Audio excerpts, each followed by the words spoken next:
Hello everybody, and today I'm going to be showing you how to make a basket with the Rubik's Twist 24 blocks. And okay, so pretty much you're going to start off with like the triangle facing that, not like this, like this. Alright, so what you're going to do is count 1, 2, 3 and turn the fourth block like to the right. Okay, so now you're going to hold it like this, and then you're going to count one block and turn the second block 2 times, like that. Alright, now what you're going to do is turn this black block on the inside towards you. So like this. Alright. And now you're going to turn 1, 2, 3, this black block to the right. Sorry. 1, 2, 3, and 4. Turn this yellow block to the right. Like that.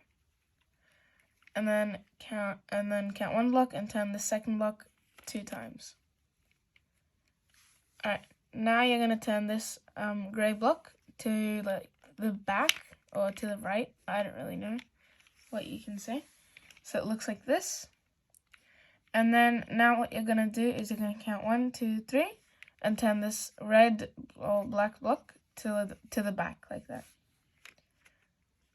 Alright, now you're going to turn this black block upwards like this. And then you're going to turn this grey block 2 times. So it looks like a little handle for your basket. Alright, now what you're going to do is flip this around. And you're going to count 1, 2, 3, 4, 5. And then turn this 2 times. And now it's not going to fit, don't worry. So you're going to turn this grey block towards you. And there you go, you have a basket. And you can hold it like this, and yeah. So if you like this video, please make sure to hit the like button right down below, as well as the subscribe button, which is right next to it. And goodbye, see you in my next video.